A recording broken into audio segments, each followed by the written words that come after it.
So, doon po ang destination muna namin sa South Korea. We will spend there for 5 days po. Abangan nyo na lang ang aking video vlog. And then, ngayon po ay ready na po kami. Last night pa po kami ready na. Pati yung passport, lahat po. We are so much excited po. At tingnan nyo na lang po yan sa aking mga vlog. Ang dami ko po mga itinerary. Abang-abang na lang po sa aking mga videos. Okay, bye! See you guys in the airport. So, dito na kami guys sa airport. Mamaya po ang namin check-in. So, ang ano po namin flight is 2 o'clock. This is Angel, oh. Angel. Ano yan? Alam kong asawa ko gutom na. Pag alas 12, nagugutom na yan. Demanding Ashburn, Gonzalez Rigaldo, Ata. Barlow Cervera. Oh, what's that, Angel? Airplane. Oh, airplane! Do you want to ride an airplane? That is Japan Airlines. Airline.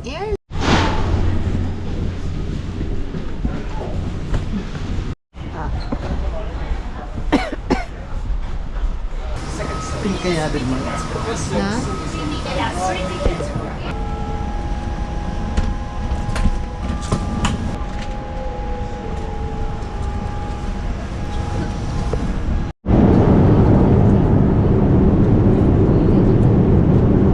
Kaya na kami, guys.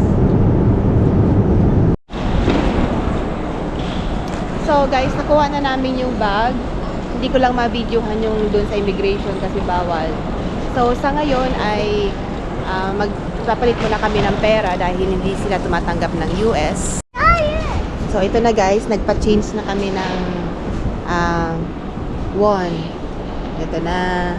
So, ngayon, bibili naman kami guys ng T-Money card. Ito na si Angel. Dito na kami sa Korea. Yay! Korea na tayo dyan. Oh, crackers, are you hungry? Titipiri namin hanggang $300 Canadian dollars lang ang budget namin. Pero yung the rest, i-credit card na lang namin. And then, bibili din kami ng T-Money card. Ito ata, ito yung see you, nice to see you. Ito na guys yung aking T-Money card, meron na kami. And then, pupunta na kami sa basement para makabili kami ng ticket para sa Airix o yun yung bus or gel or yung limousine. So, ayun, nakakatuwa nga kasi ang cashier yung matanda na Korean. Tapos hindi ko siya maintindihan. Pares kami din nakakaintindihan. Tapos nagagalit na siya sa akin kasi hindi ko rin maintindihan. Buti dumating yung babae, anak niya siguro yun na nag-i-English. Kaya Diyos ko, sila pa naman, pag basta inulit-ulit mong sabihin, nagagalit na. So, dito na kami guys sa elevator. Basement kami, sabi daw. So, sa basement daw kami bababa. So, ito guys yung mga machine. Yan, dito po yung machine para sa pagbili ng ticket. So, nakabili na ako ng ticket. And maraming salamat doon sa isang Korean boy na kabataan, mabuti marunong siyang mag-English. At ayun, itinuro sa akin. Dapat sana 7:20 ang sakay, 1 minute na lang tatakbo pa kami. So, sabi ko, pwedeng mga 15 minutes din ang eko for sure. Kaya lang, si kuya naman, ang tinranslate niya sa Korea, Ano terminal? 22. So, number 22 daw. So, dito kami. So, guys, sobra ko na-appreciate dito sa Korea kasi, siyempre, may English translation na, so hindi ka na rin mawawala. In the same time, alam naman nila kapag bago ka, tutulungan ka naman nila. And then, very appropriate naman kasi dito yung mga signage, kaya hindi ka mawawala. Doon sa kabila agad. So, advice ko lang guys, kung may mga tanong kayo, doon kayo sa mga kabataan, sa mga bata, kasi marurunong na sila mag-English. And then, they are very kind. Sabi nung isang security, hindi daw sila gumagamit ng Mastercard doon sa pagbili ng bus. Tapos, pwede man pala. So, huwag kayong mag-alala guys, kasi pwedeng bumili ng, maggumamit ng Mastercard. So, yan ba, guys. Dito na kami sa limousine. Ito guys yung tinatawag na limousine. Oh, Angel. Yan.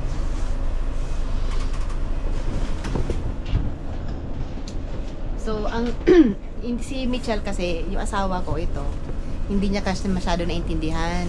Sabi niya, kaya mo bang buhatin itong mga maletang to? Kasi ang dami-dami. Sabi ko, kung magta-taxi tayo, aabutin tayo ng $300, Canadian dollars. Sayang naman. Kasi, from airport to Seoul, parang 1 oras kalahati. Depende sa traffic. Siyempre, traffic ngayon. So, talagang madami kang, malaki yung i-charge sa'yo. Sabi ko, mag-limousine na lang tayo. Ang paintindi naman asawa ko, yung limousine, yung mahabang sasakyan na yun, yung pang Hollywood. Sabi ko, hindi. Ang limousine, bus yun. So, binayaran lang namin is 44,000 won. So, para abutin din ng 40 Canadian dollars. So, not bad na siya. Kaysa naman magta-taxi kami. So, napakaganda guys ng ng limousine. Ito yung driver. So, mabait yung driver. Hindi naman ako nahihiya na magtanong sa kanila. Kasi syempre, first time mo dito sa Korea, wala ka rin idea. And the same time, syempre, nagkaroon na rin ako ng mga idea sa mga vloggers. Kaya maraming salamat po sa mga vloggers, mga kababayan, at sa mga English version din. Hindi ko na alam kung sino-sino sila, pero maraming salamat. Pagpalain kayo ni Lord. Hello guys, good evening.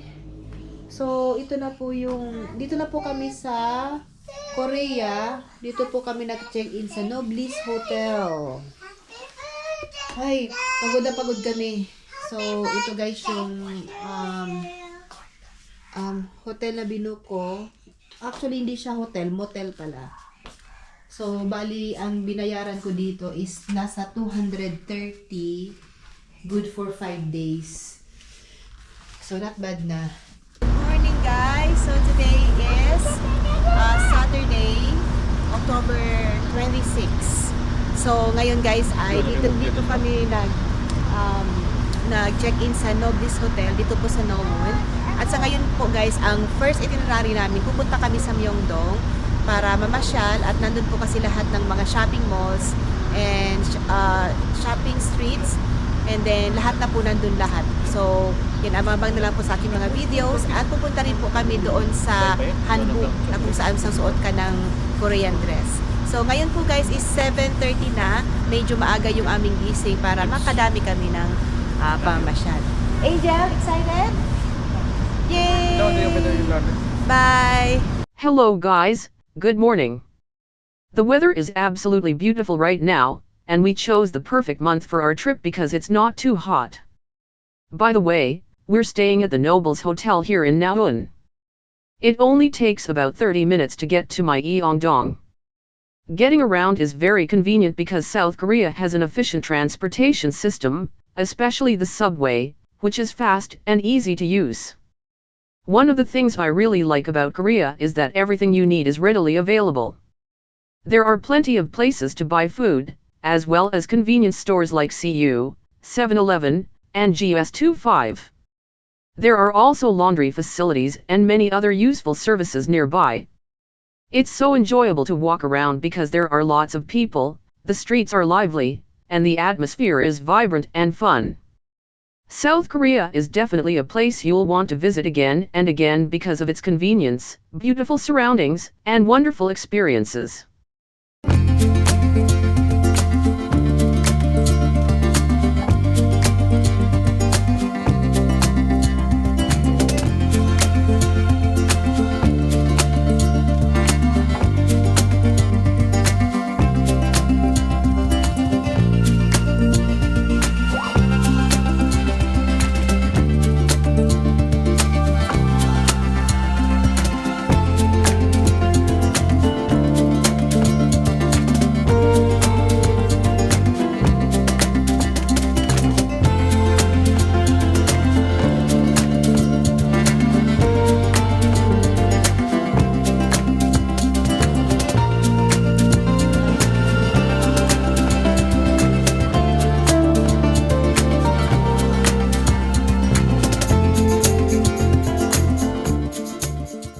Since this is our first time traveling to South Korea, we weren't familiar with how to use the subway system.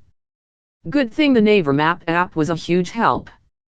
It serves as your guide and helps you find the best route to reach your destination. One important thing to remember, guys, is not to forget your T-Money card because you'll need it to enter and exit the subway gates. I apologize because I can't really give a detailed tutorial on how to use Naver Map yet since we're still learning how to navigate it ourselves. But don't worry if you take some time to study the app, look carefully at the map, and follow the directions, you'll get the hang of it too. The subway lines are also color-coded, which makes them easier to follow. Just pay attention to the colors and directions, and you'll be able to find your way around.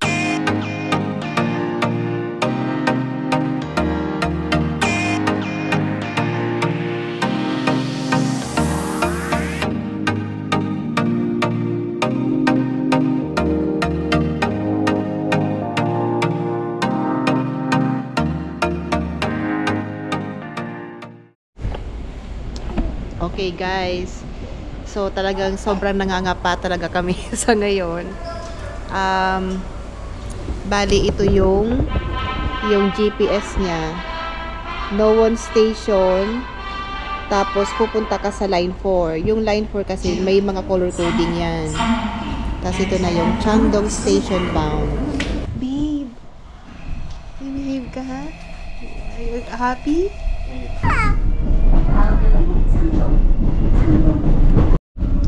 Ang sarap ng feeling guys kapag once na first time at wala kang kaalam-alam, yung bang tatanga-tanga ka pa, ang sarap sa feeling, pero natututo ka kasi lahat naman dito puros may mga signage naman, kaya lang problema dito sa train station may mga time talaga na walang English, kaya yun.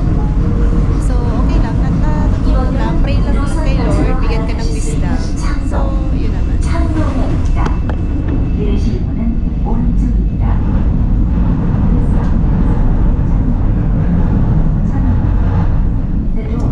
Happy? Sakay ka sa train? Saibon? Later na lang, later. Yeah.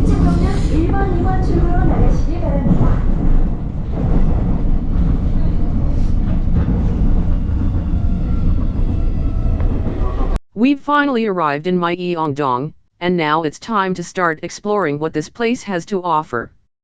I really enjoyed riding the subway because we came here early in the morning when there were still very few people around.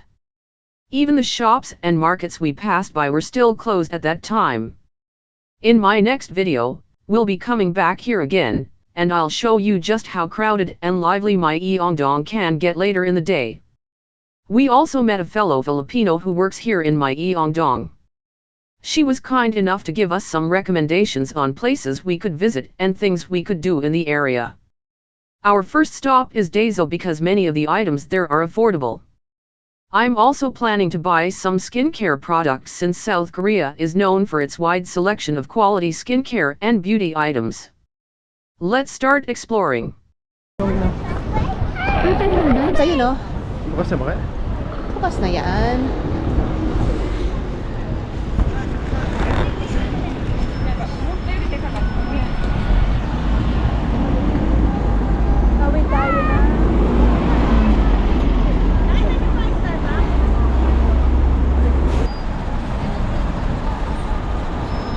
Yung kasi Daiso, mura lang kasi ang Daiso diyan.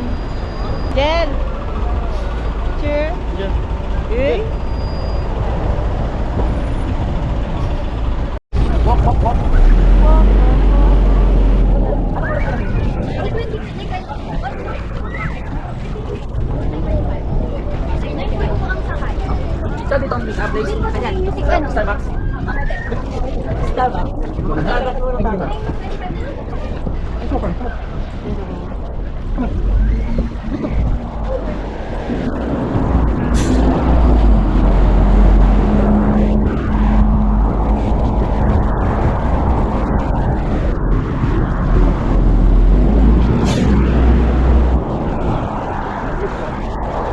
Here we are at Daeso, our very first stop on today's itinerary. Unfortunately, it's still closed, and according to the schedule, it won't open until 10 a.m. Since we arrived a little early, we've decided to have breakfast first at 7-Eleven while we wait. It's actually a great chance to try some of the convenience store food that South Korea is known for. After breakfast, we'll head back to Daeso and continue our shopping and exploring. Let's go.